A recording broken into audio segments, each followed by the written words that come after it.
towards him. Yeshua makes these declarations, and he tells the people some things that from their traditional lenses they weren't able to really understand fully what it was that the master was saying. But it's interesting that as Yeshua continues, if we look at what is going on as he continues, it's almost like he's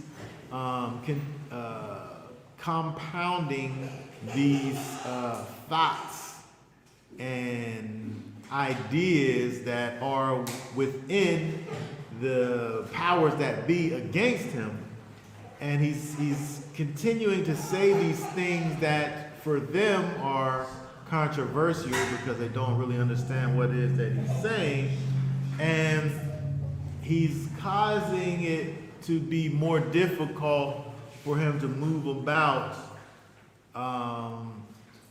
without being people with, whether it be people trying to accost him or, he's just very, he's pretty famous at this time for all the reasons, for good and bad reasons.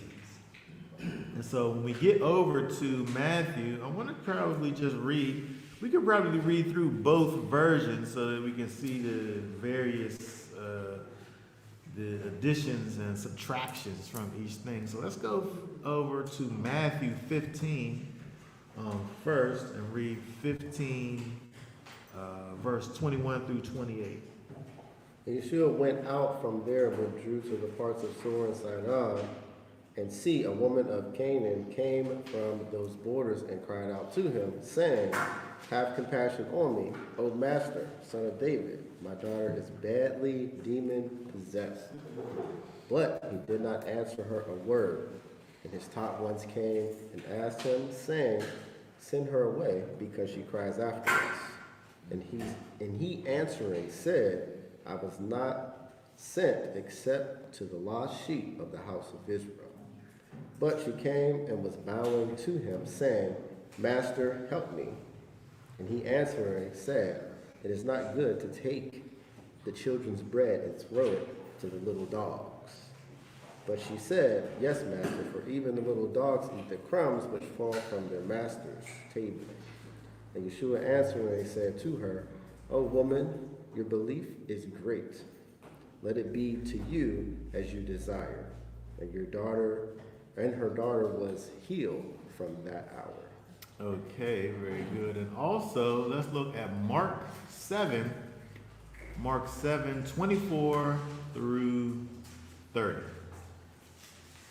And rising up from there, he went to the waters of Sor and Sidon, and entering into a house, he wished no one to know it, but it was impossible to be hidden. For a woman whose young daughter had an unclean spirit heard about him, and she came and fell at his feet.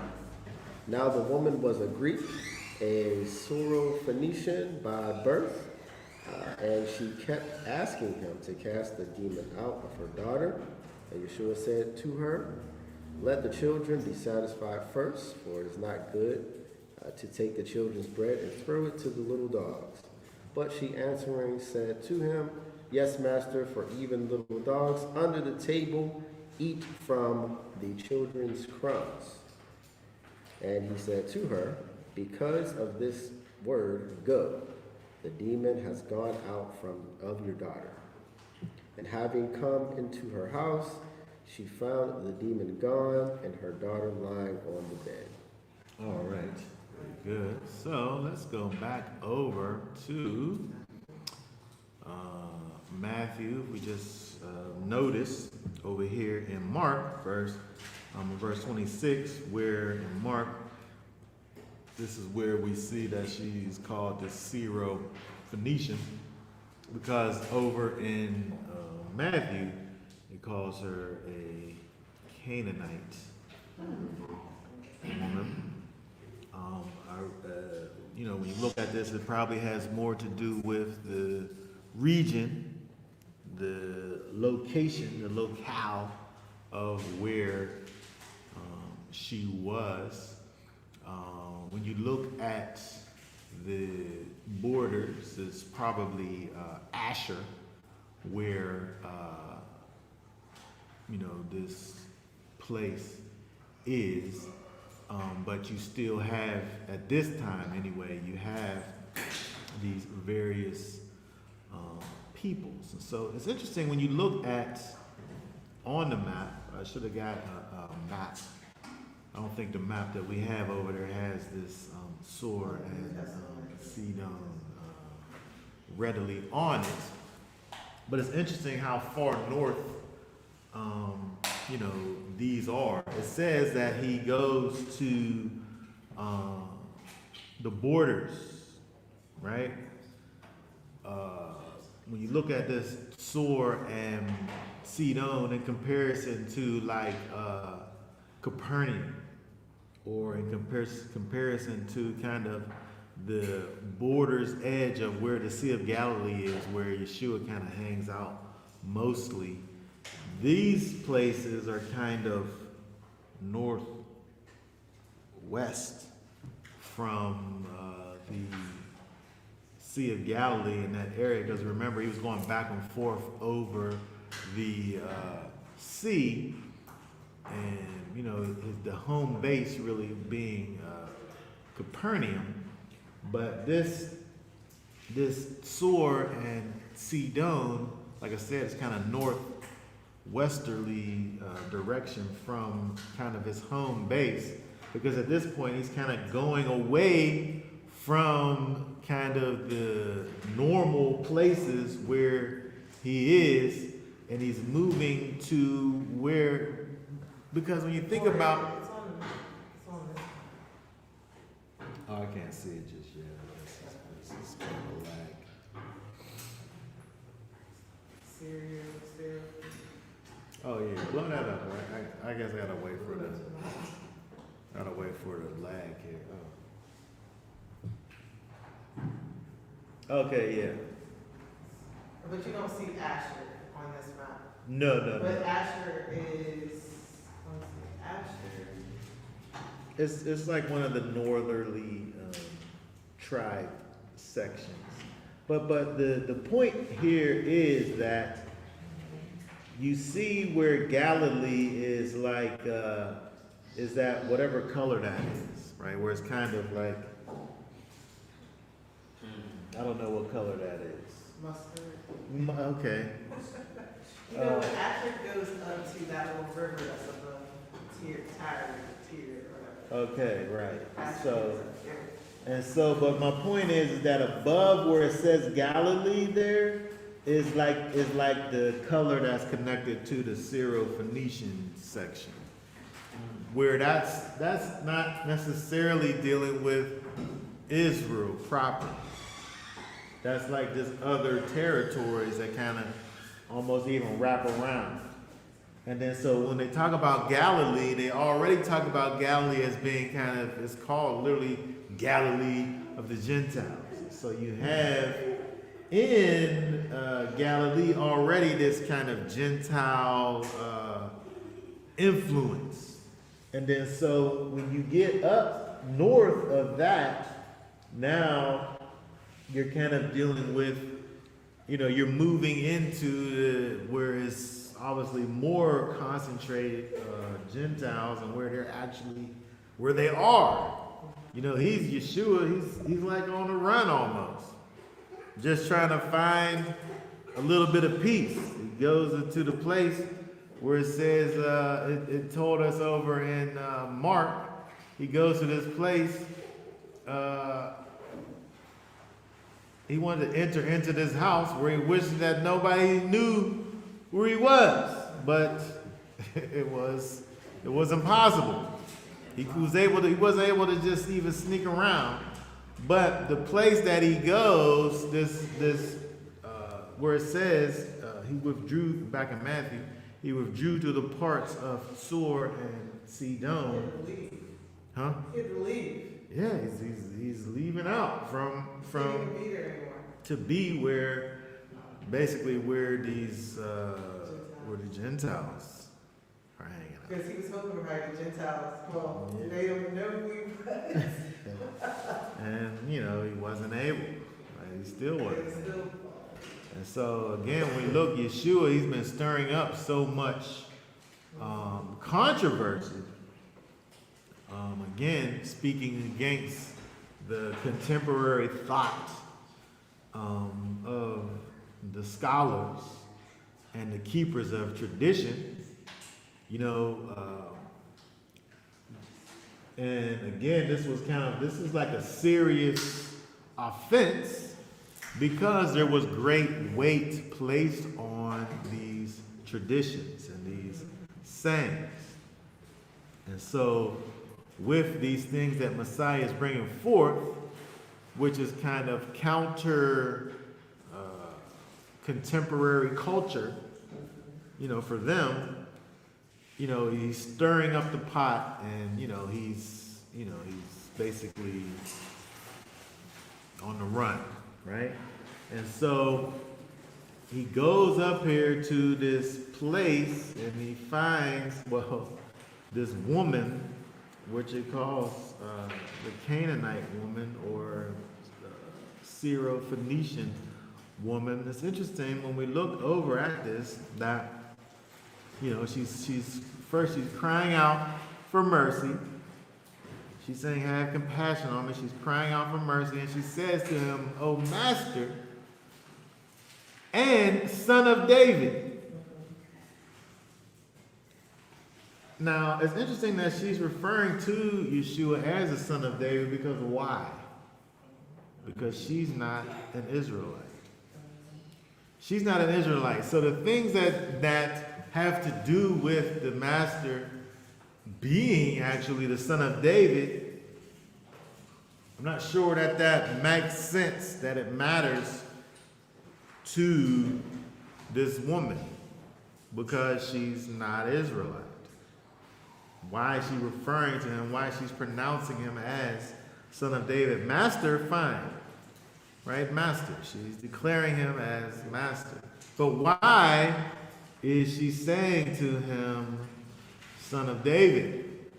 Because what does that really mean to her, the Gentile, for Yeshua to even be referenced as Son of David? Question mark. Go ahead. he's calling him Messiah. I know, but yes, she is doing that. But my point is that what does she know of the Israelitish Messiah? That's the point. Yes, she's calling him Messiah. But I'm saying, what does she know of that?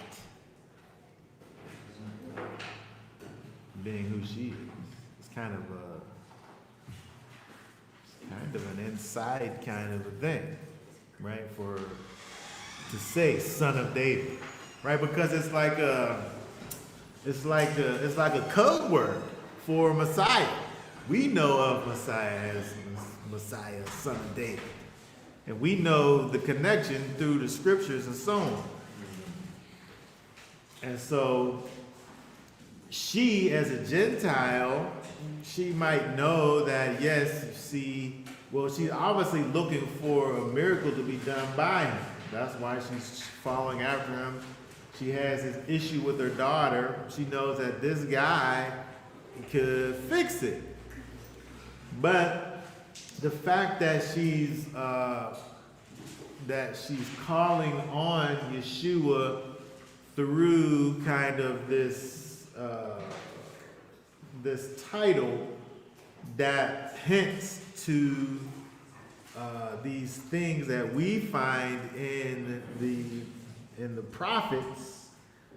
I just was curious if anyone had any thoughts as to why she specifically has these is bringing up these references.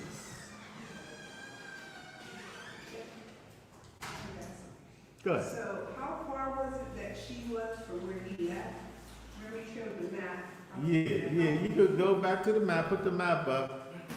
Those towns there are just north of what we would say is Israel proper. Galilee being that top kind of province. If we look on that map there, where we said it was the mustard-y color.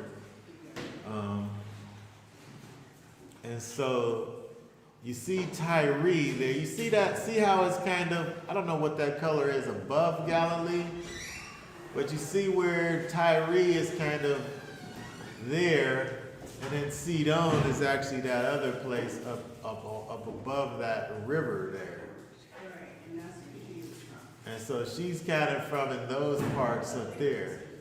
And so that's where she's from. And he's from Galilee, and his headquarters kind of are in Capernaum there. So wouldn't it be fair to say, you know, this is Hazelwood. So you have Homestead right here. I live in Swissville. Yeah. So I hear stuff about Homestead, Hazelwood, this whole little area. Yeah. I don't live in there. Right. But I'm in earshot enough to hear. Wouldn't they have heard something about the Messiah? Well, what I'm saying is that yes, they heard of the man called Yeshua and know that he's doing all of these amazing things. But then when we connect him back to David, when we connect him back to the son of David, now there's some scriptural knowledge, background kind of things that's necessary to have that connection. Yeah, they would hear of him. Everybody heard of him all over the place, but he's doing all of these things. But there's scriptural knowledge that's necessary for this outsider to be thinking of him in that way, in terms of being the son of David. Yes, they would have heard of him. Like everybody heard of him because he's doing all these things. But it's kind of like an insider information now when you're putting that particular label on it. So maybe she wants you to know I know something too. You know how people drop names? Okay. Okay. You drop the name. All right. Okay. You know, so I know you're the Messiah. I know you do great work. Yes. So I know that she's not going to say I know, but she probably heard. This is supposed to be the son of David. Yes. So why not say it? I'm trying to heal my child. I'm going to say whatever I have to say to get to you. I like So that. why wouldn't she? She's a mother. I like that. Why wouldn't she? I would say anything to save my child.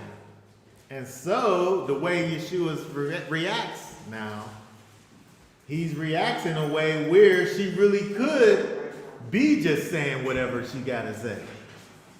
Maybe she has the actual information to know about him being the son of David, or maybe she just heard somebody say that and she's trying to say that too. You know, but I think isn't this the first time that someone's calling him that? No.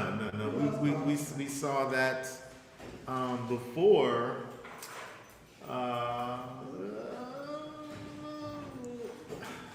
And now that I think about it, who was it? It was another lady, I think. Look it up. Not Google, but look up on.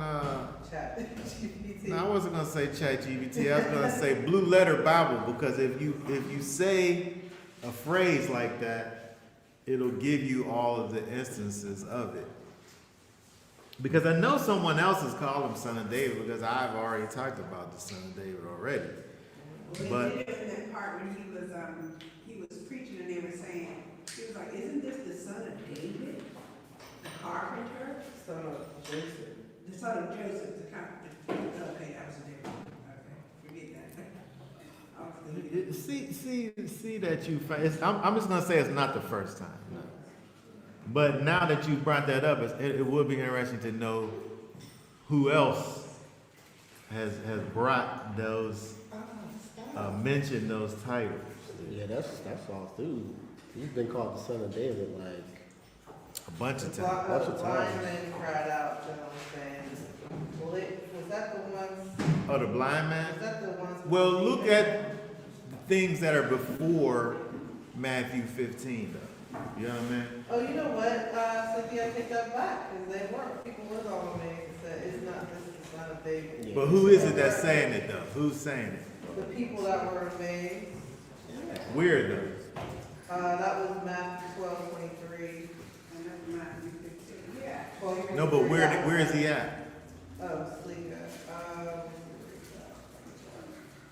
Is he across the waters, or is he on the Israel side? Oh, he's on Israel's side. Are you sure? He's talking to the Pharisees. Oh, okay. The Pharisees, but when the Pharisees heard it, oh wait, they said heard it, this fellow does cast out demons, but by Beelzebub. Okay. I don't want to go too far off track. But what we want to understand here is there's a potential that the lady has an understanding of what it means for him to be the son of David. And whether she's sincere in that understanding is yet to be determined. But potentially she could just be saying what she got to say in order to try to get the master to do what she needs for him to do. And so I think because of the fact that we see her persistence, well, it's hard to tell, because even though she's persistent, the reason that she is persistent, it doesn't really help us to understand if she's only just she's just looking for a miracle. Because of the fact of what she's actually, it's her daughter. And so it's an interesting kind of it's hard to really be able to discern, what's happening with her, because she really wants her daughter to be able to be healed from this infestation of demons that she has. But the idea also is how genuine is the things that she's saying in terms of calling out to him as master, as Lord and Messiah. Because when you think about it, if she is sincere in her proclamations, I mean, these things are kind of pivotal in terms of an understanding that one might have to be an actual follower of Messiah. When you come to the realization that he's master, he's sovereign ruler and Messiah. So I'm saying she's saying all the right things, but it's yet to be seen whether or not she's sincere about these things. In fact, Yeshua, he ignores it. He don't say nothing at first. Right? She comes along and she's doing all of what she's doing, and he ain't even really paying her no attention. He didn't even answer.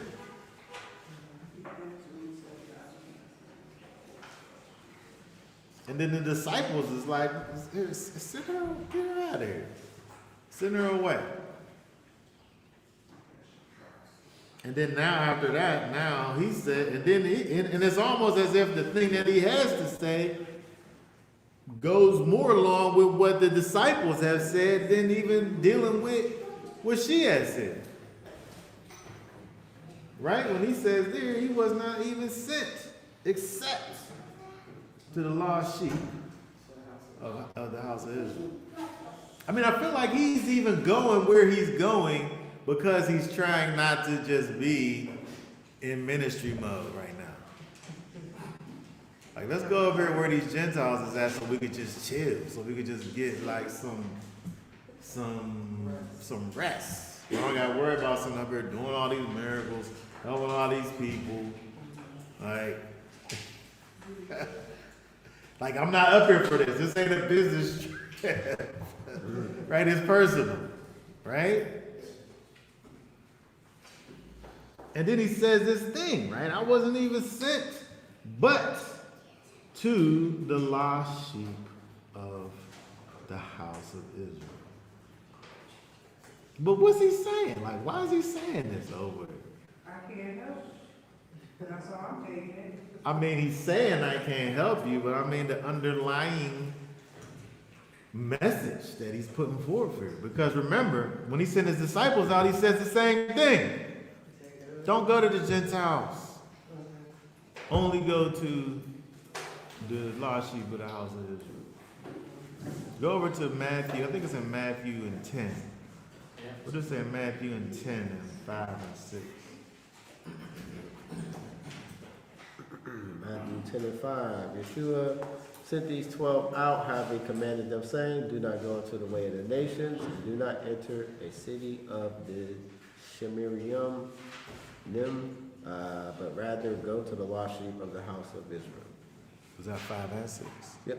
Okay, so it's interesting, even the location, right? Where Galilee is, you can't go north, really, and you can't go south. The Samaritans in Matthew 10 and 5 and 6, the Samaritans is south of Galilee, right? And so north, then you got these other places on north. I mean, you can't go way south if you go through Samaria. But he's saying to his disciples, he is here for Israel. And now, so you have this idea that, you know, when we have things like what he said to his disciples, you have things what he said right here.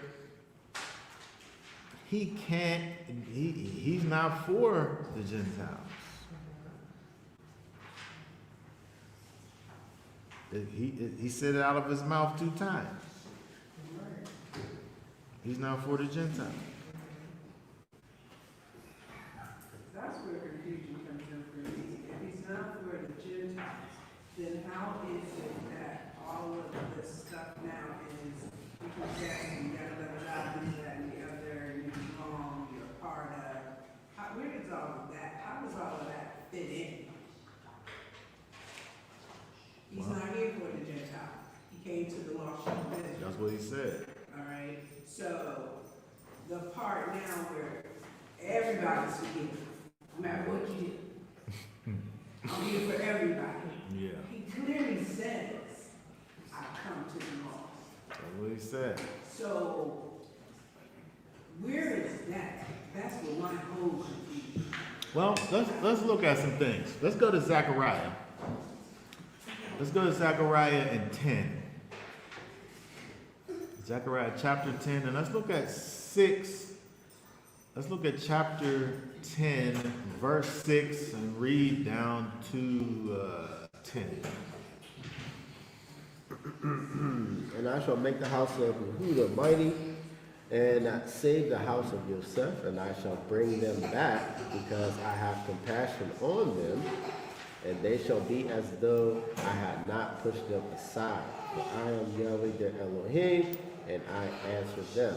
Okay, hold on 1 second. So we see here in verse 6 what he said he's going to do. The house of Judah,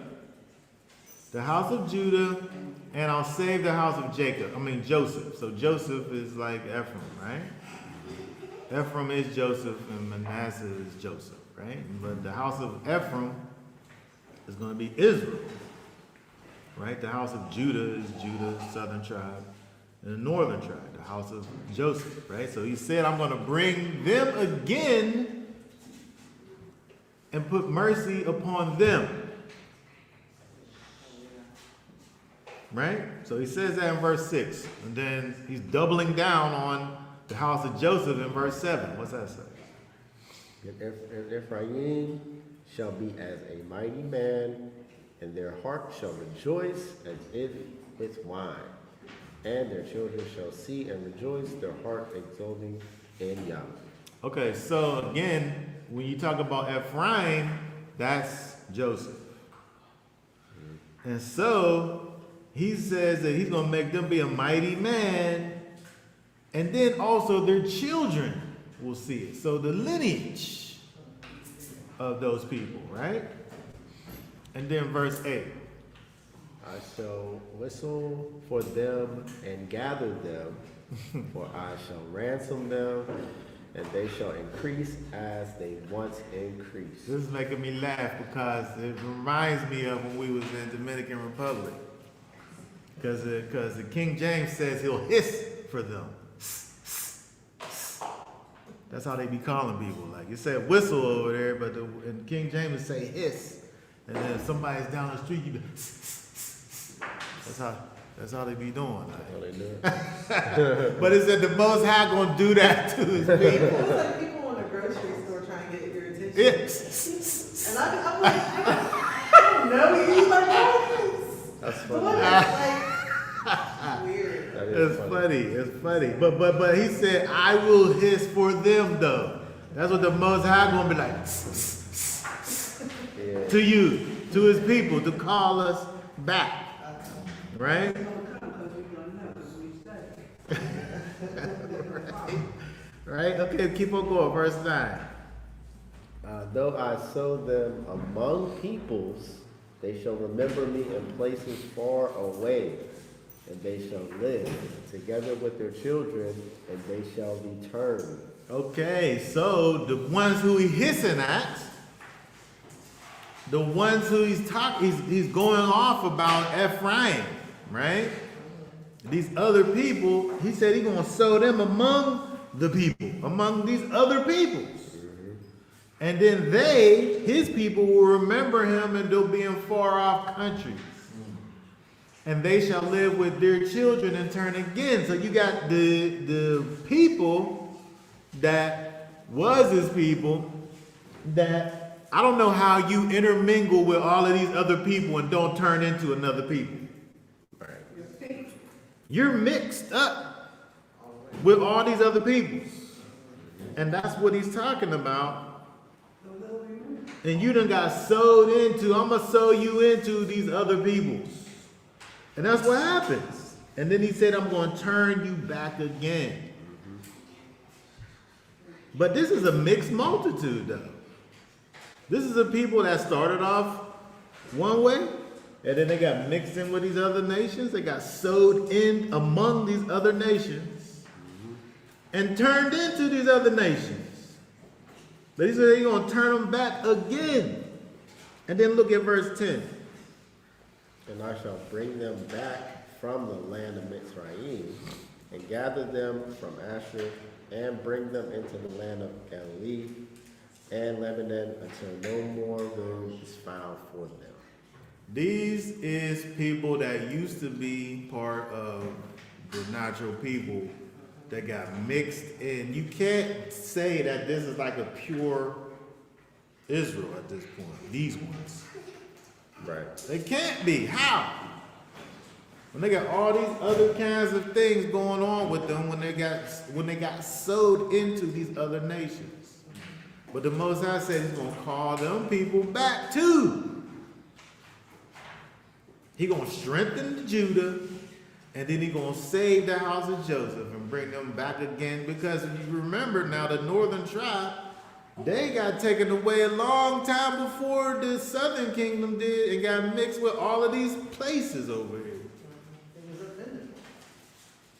Yes, up in the north and other places.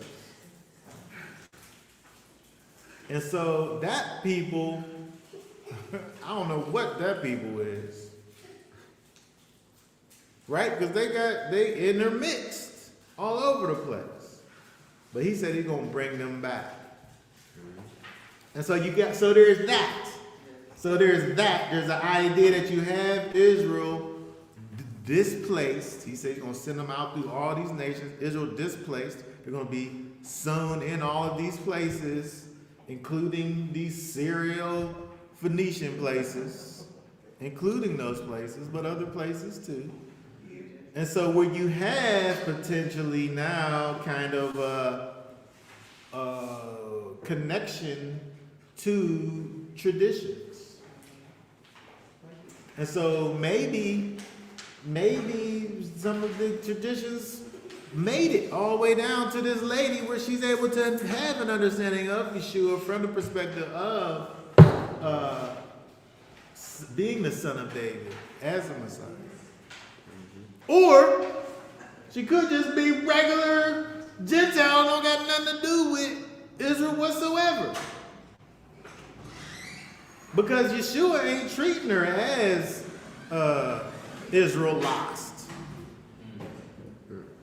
He said, we ain't got, he didn't say nothing actually. She talking to him and he ain't even paying her no attention. He responded about her to what the disciples said. So he's not treating her like Israel lost. He's just treating her like a Gentile. And he's treating her like something worse that we ain't talk about yet. So I'm saying, based on what we look at over here, yeah, maybe these people got a point in saying, you know, when it talks about Gentiles, it's really just talking about Israel lost.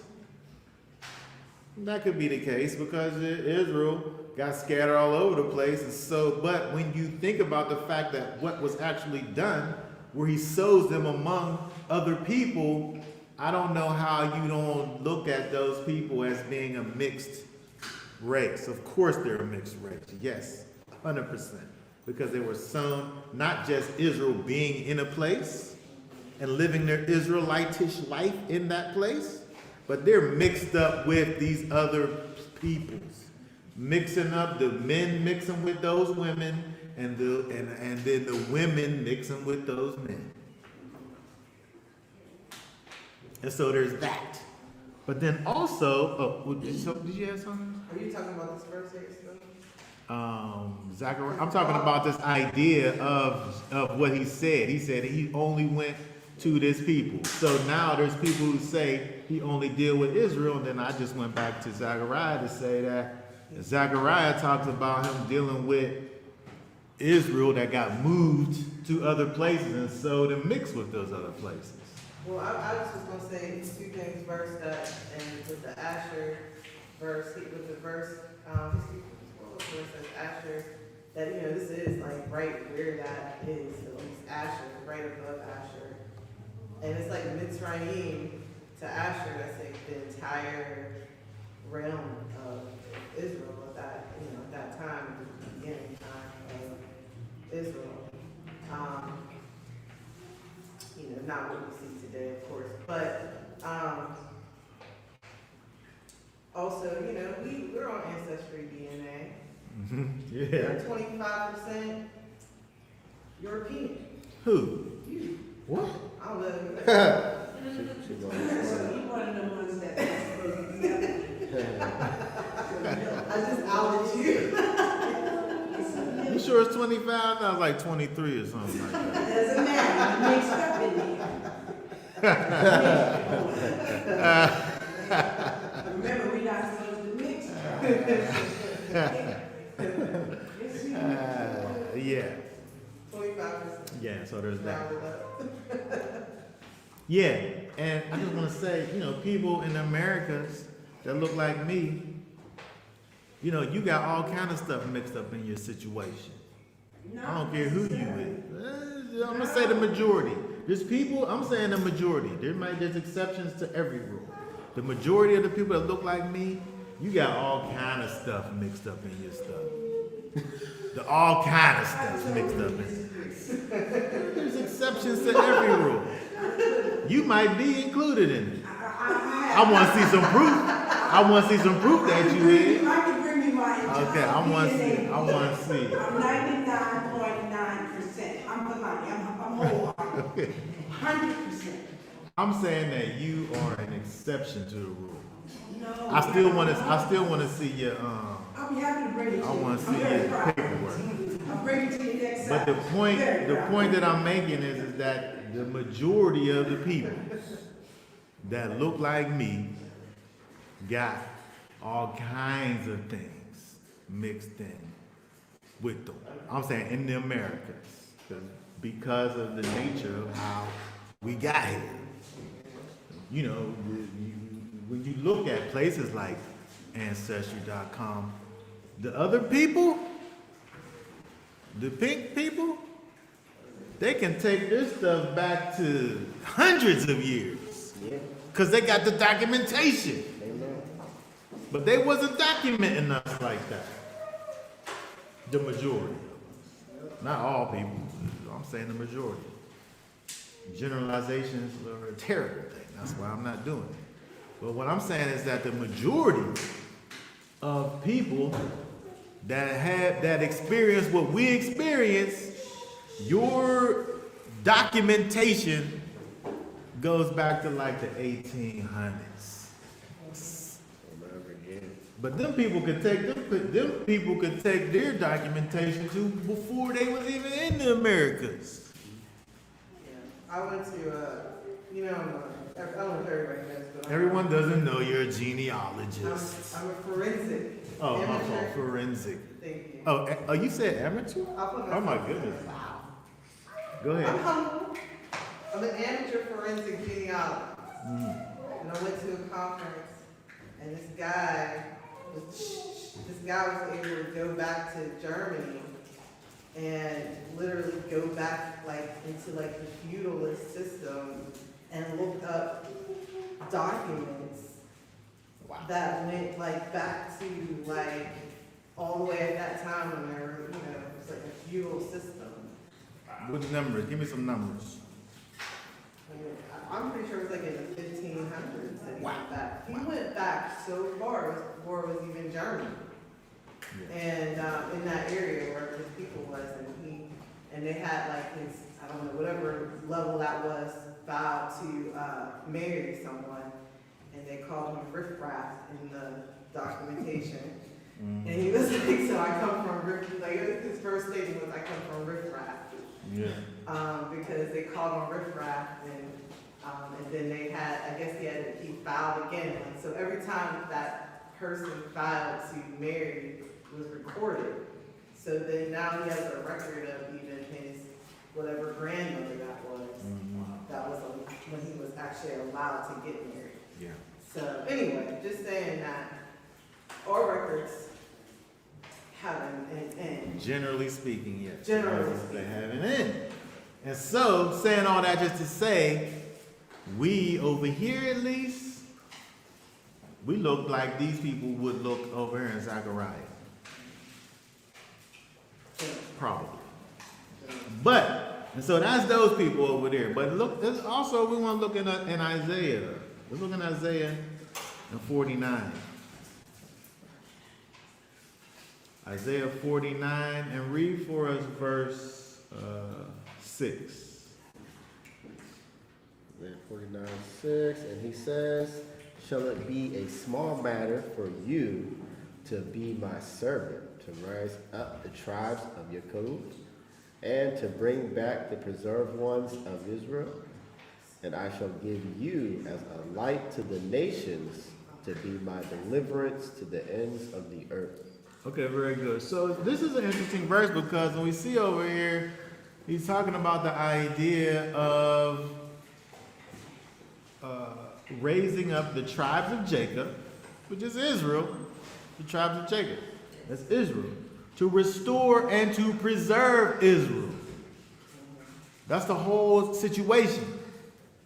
So he's going to do that.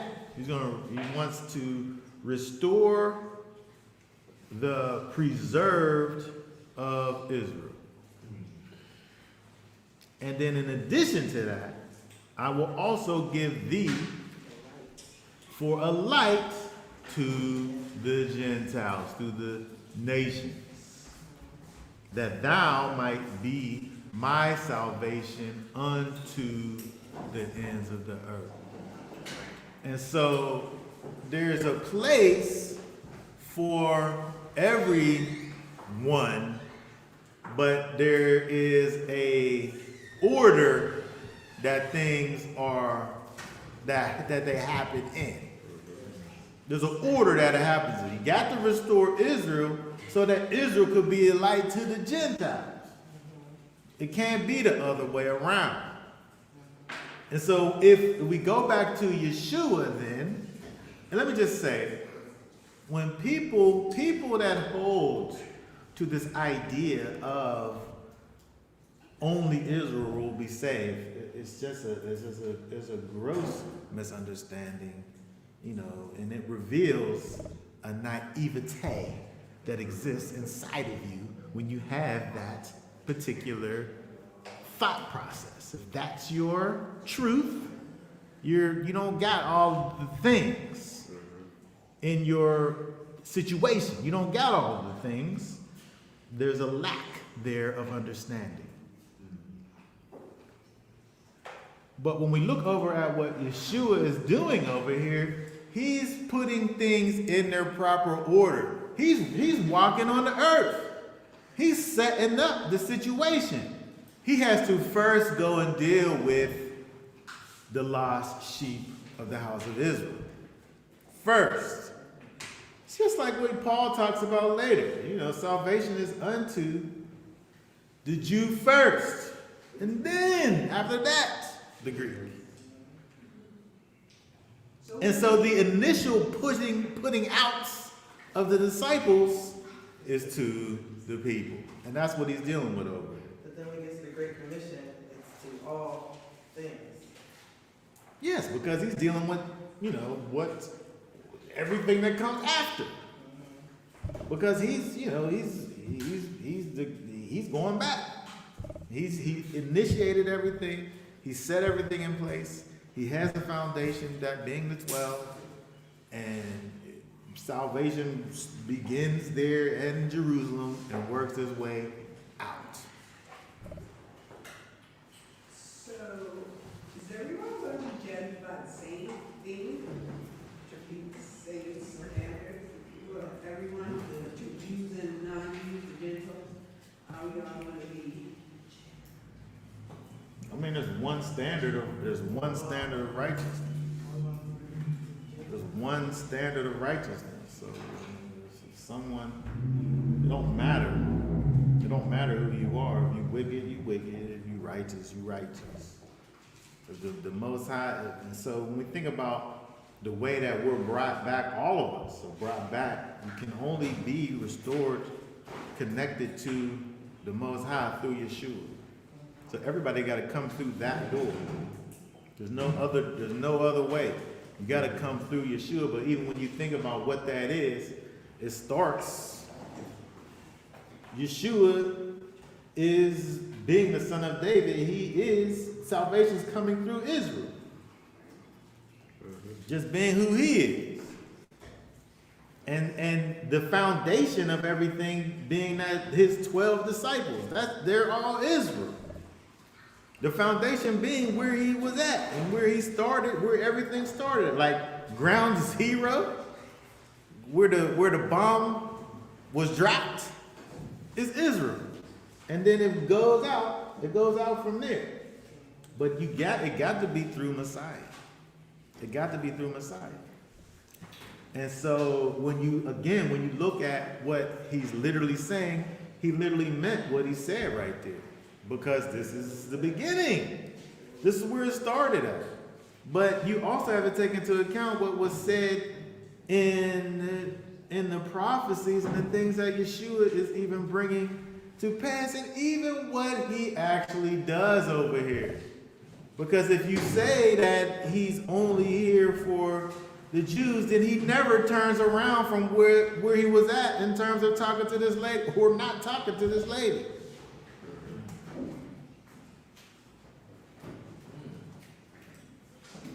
If salvation was only for the Jews, then he's done. He's done. There ain't nothing that she could do to turn him to her good. But we have to be able to understand that this here is a temporal thing that he's dealing with, because it's necessary for everyone. He makes this lady prove her worthiness or her sincerity, and then he blesses them. But the same is true for anyone. Right? You can say whatever you want to say, but at some point the rubber has to meet the rub. You know. I also want to add, going back to it, in what's that verse? Matthew Matthew 15:28. And when he said, Yeshua answering said to her, "O woman, your belief is great." So he didn't do it based on that's at first he didn't answer because of who she was. But then when she said what she said, he answered her according to her belief. See now, especially now with the Spirit being sent back, what do you believe? That's where now, like even when you go to Revelation and talk about that whole multitude of people from every nation and every tongue being there, what do they believe? So then it transcends, as you always say, who your father is. Just buy it who your father is, you know what I mean? Yeah. So you gotta remember, because and even when he was dealing with Israel, and those people came to him and was asking to be healed and do this and do that, he would always say, according to your belief, let it be so. Oh, because of what you believe, go ahead. Yeah. Yeah, and so when we look at this lady now, who, again, she's coming, she's getting rejected. And then in spite of the fact that she's sitting there hearing what the master is saying, we're going to look at verse 25, she comes and bows down to them. She don't give up just because he said, I didn't come here for you, to them. Like, he still didn't even talk to her right, did he? But he's saying, but she, in verse 25, she came and she still said, "Master, please help me." And she's worshiping him, right? It's interesting that this word here, look up that word where it says bowing down, verse 25. She came and was bowing to him.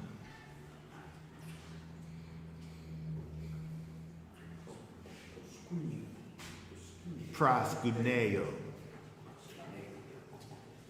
Right? Look what that says, meaning to kiss like a dog licking his master's hand. That's interesting, isn't it? Like a dog licking his master's hand. Right? So she comes there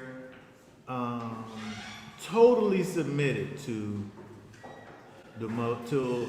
Messiah there, and again seeking this miracle, but she's also basically kind of pledging herself to Messiah in this act of adoration and worship, prostrating herself down before Messiah.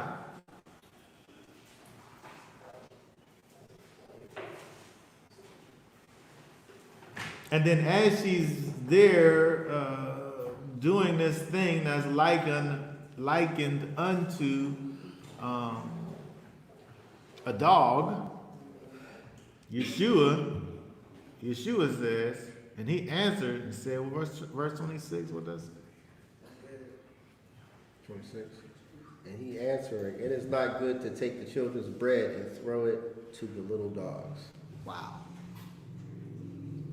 Now it's interesting to think about the fact that at this time in the world, a dog wasn't necessarily counted among domestic animals at this time. Dogs were kind of like how remember when we was on vacation, we seen that little gang that was sitting outside the we're walking down the street and there's just these wild dogs. I'm calling them a gang because it seemed like they was like posted up like outside of this store. These dogs were just wild dogs, just running wild. They're not like somebody's dog, but it was literally just like a pack of dogs. And so really, generally speaking, dogs at this time weren't really domestic animals. They're kind of just these animals that just run free, and they just went around, right? And so for somebody to refer to another person as any kind of dog, little or otherwise, is really it's derogatory. Definitely. It's not nice. And so he's saying the things that he has to give is for the children. And he's not going to take that thing which is meant for the children and just throw it away to the likes of this lady who he's putting in the category of a dog.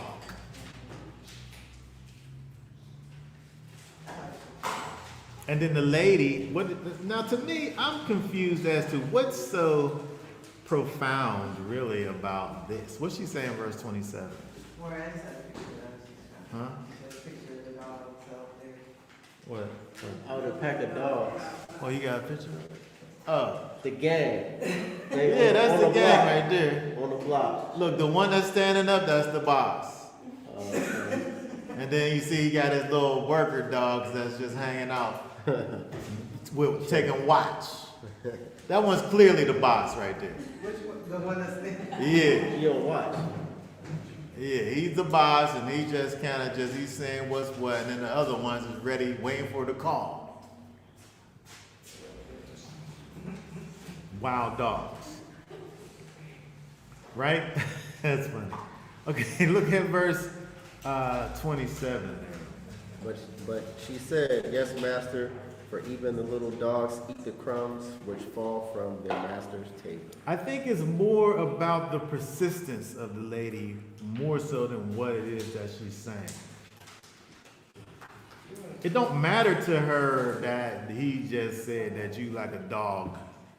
What I got ain't even for you. It would be a waste. It would be wasteful for me to even try to give it to you. Why would I give it to you when it's supposed to be for somebody else? Like, she's not even offended by that. She wants to save her child. She is on a mission there Exactly. for her daughter, right? Her child. She's on a mission, and all of these things don't matter. Her emotion is not even involved in it. She's not offended by the things that he's saying. She just needs a blessing. And so I'm saying that it's more about her persistence than actually what it is that she's saying over here. She's maintaining. She maintains the fact that he is in fact master of all. She don't argue with the fact that she's worthless. She don't even try to argue the fact of what her worth is here. And so she keeps her status in her lowly status. But she still begs for the mercy of the master. And so Yeshua then, let's think about this. I want to go over to Isaiah. I always find this verse interesting when we think about the idea of the place of Gentiles. The fact that the Most High has this covenant that he forms with his people, but there's always the nations to be considered. Look at Isaiah 52. Isaiah 52 and verse 15. Says, "He shall likewise startle many nations. Sovereigns shut their mouths at him, for what he had not been recounted to them, they shall see, and what they had not heard, they shall understand." Okay, very good. This is a very powerful verse. I talk about this verse all the time. But when you think about Isaiah 52 and 15, he says, "So shall he sprinkle many nations." Some versions say startle, which you're startled when you're sprinkled with things. When things are sprinkled on you, it can be startling. But when you think of the idea of sprinkling, Sometimes when we see atonement being enacted, it's enacted by the act of sprinkling. You take blood and you sprinkle it. When you take the red heifer water, your sprinkles, right? So you have this idea of sprinkling having to do with the process of atoning, right? There's atoning connected to the idea of sprinkling. And so when we think about what Isaiah 52 and 15 is saying, so shall he sprinkle many nations. He's making atonement for many nations, not just Israel. But what he says over there in the rest of that verse, for that which had not been told them shall they see. These other nations find out about Messiah and the connection ain't there. They don't get the connection with the Most High and his Son and the fact that the Almighty divorces his people. They don't get the idea of a kinsman redeemer because he's not akin to the Gentiles. You're not a kinsman redeemer just by a simple fact of being a human being.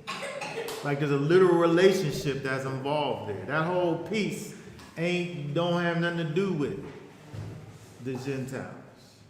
And so it says over there, for that which had not been told them shall they see. They don't know anything about the prophecies. It don't matter. It don't make sense to them. They don't know nothing about Messiah being the king of David. What's that even mean? I mean, the son of David. What does that mean? There's no connection there. But they're still able to see him and believe. And that which they didn't hear about all of these things coming down over the years and generations. But they're still able to consider him. And so we have to think about the fact that, Israel can't say that. Israel's not able to say that this thing that I've never been told I'm able to see because you've been told it. You just didn't listen.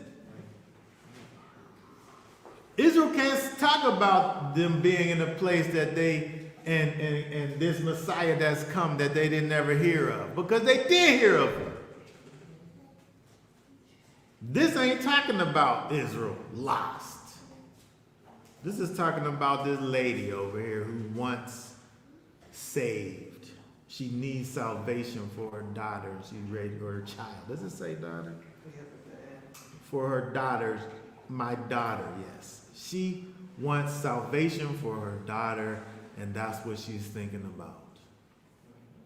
And she's seen the work of Messiah, and she understands that there's nobody that's able to do these things unless there's somebody who's come straight from on high.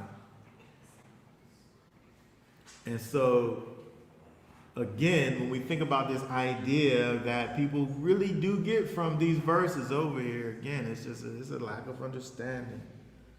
But when we look into the fullness of what the scripture helps for us to see is that salvation comes by way of Israel to all that believe.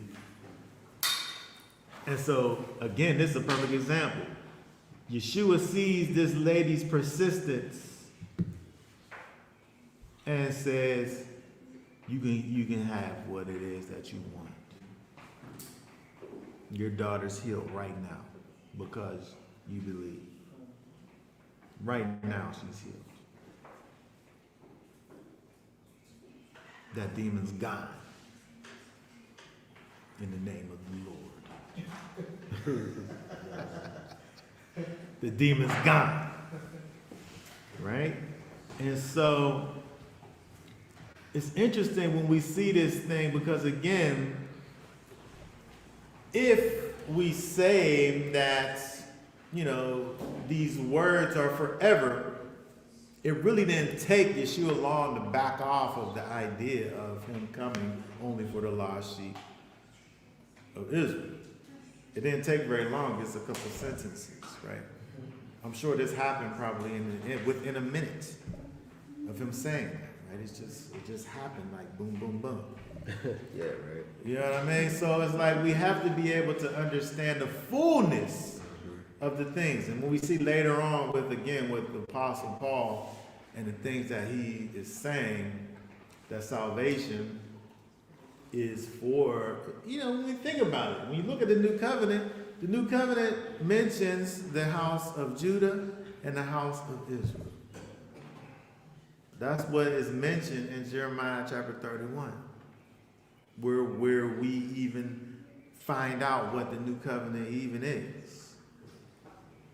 And then when we see Yeshua come on the scene and say, this is the cup of the new covenant, we're able to know what the new covenant is based on what we find in the Old Testament.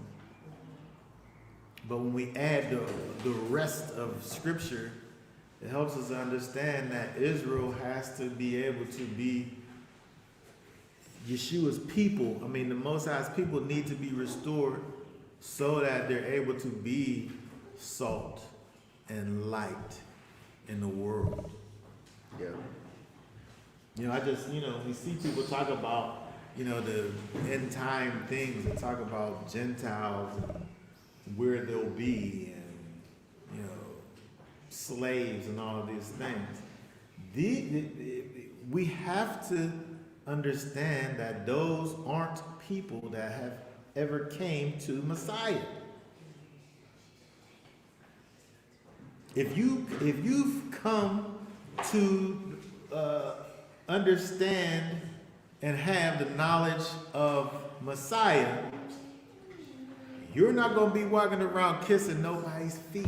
I don't care who you are, except the master's feet, Messiah. The nations at that point are those who never came to Messiah. When Paul says up there and talks about who is a Jew, not the one of the flesh, but the one that has the spirit on the inside of them. It don't matter what your physical makeup is if you've never accepted Messiah and received the Ruach HaKodesh. And so we have to have these spirit. Yeshua just got finished talking to these people, and one of the reasons why he's sitting up there on the run from all these people because they're not able to understand what's happening from a spiritual perspective. And if we can't see the spirit in the situation, you're not going to be able to see the things properly.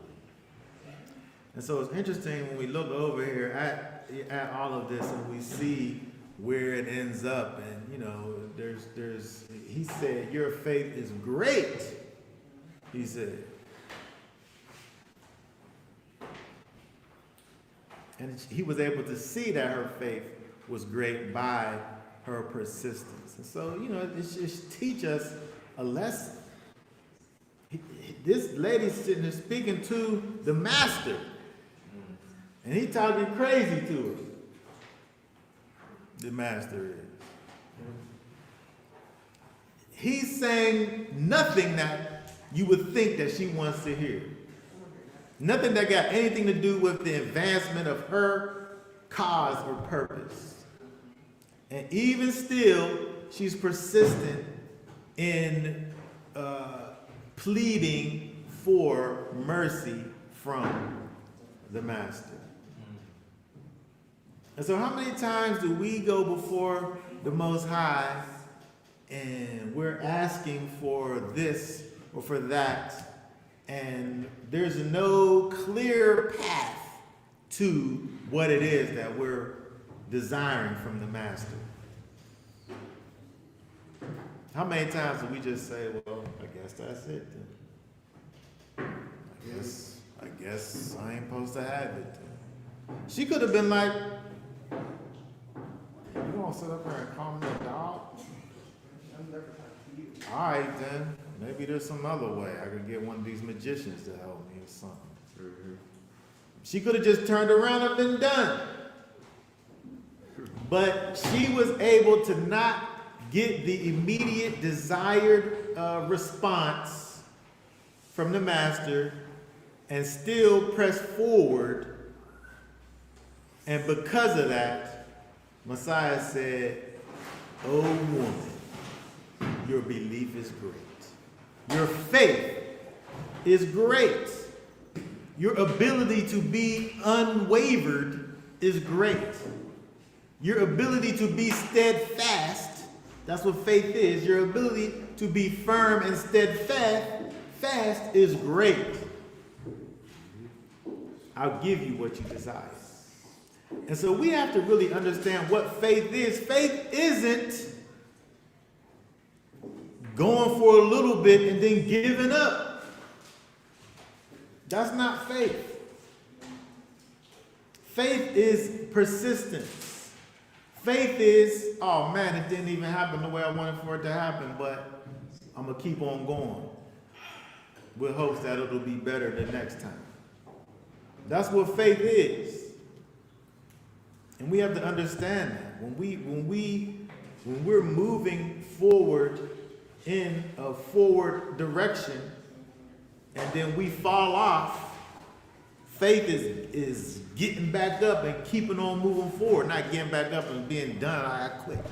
I'm done with this. This really hasn't been very successful for me, so I'm out of it. That's not faith. That's proof that you didn't never have no faith in the first place, because faith is persistence. Faith is firmness. It's not wishy-washiness. And we have a perfect example of this here from this Gentile woman, the Syro-Phoenician woman, who wasn't able to take no for an answer, right? She had that wonderful woman quality of nagging. She nagged perfectly to the master. That was so controversial. That was so controversial.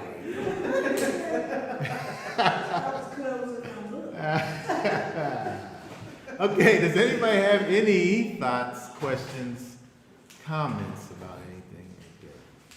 Go ahead. I think her persistence kind of spoke to me in a way, more like a personal way, where she understood his magnitude and she also understood the way of humans and how he can work a way that humans can't work, and that he's her only, her last option, the only thing that can help her. Because usually when we think about somebody that we really need their help, like I can ask Isaiah, can you go grab that box of water on the car? And if he tells me no, I'm like, no, I'll get it myself. I don't need you to get it for me. So what she realizes, I just like else that came to me. I really need somebody that's consistent with the things they're asking. So she's willing to humble herself. Maybe we think a little bit, because she realized this is my last hope. I really need you. Sometimes I feel like personally, that's something that I get taught a lot. I have to realize my humanness, and then I have to realize his magnitude, that I have to humble myself and realize I'm not sufficient. He is my only hope, because I cannot hope on other people to do his greatness, but only he's at that point. So that kind of just spoke to me real personally. Profound too, because when you think about the fact that she, like I said, she doesn't argue the fact that she's a dog. She doesn't argue the fact that there's nothing within her that would cause her to be able to attain the thing that she was asking for. She didn't deserve the food, the scraps, the bread. She didn't deserve it. And she never acts like she deserves it. She just lets it be known that she wants it. And so I think that, that's, it's a great connection there, because the thing that Messiah has for us is not something that, it don't matter who we are, it's not something that we deserve, because inside we're, our heart is desperately wicked. And we don't know nothing about rightness. Rightness can't be found in us unless it's placed in us through the power of the Most High. And so even though we're not in the same situation as the lady in terms of being this Syro-Phoenician woman, we are in the same place as a woman because of sin that dwells inside of us. There's no good thing that's in us, and we're just like that woman, just a little dog. And so there's nothing inside of us that causes us to be able to deserve the thing that he has for us, and she wasn't in a situation where she's able to even look somewhere else for the answer.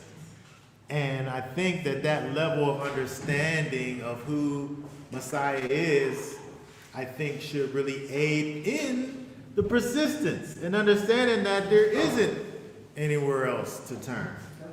You can't go anywhere else. The disciples understood it. They was like, I don't know what you're talking about with this whole eating my body and drinking my blood thing, but I don't know where else to go. I can't go nowhere else. You got the keys to the kingdom. I don't understand what's going on, but where else am I supposed to go? And if we don't have that kind of understanding about who the master is, the fact that he is everything, then we'll never get what we desire. Because there's always that little piece of, well, I could just do this, or I could just do that. That has to be totally gone from our minds, that there's another path. Like there's another way.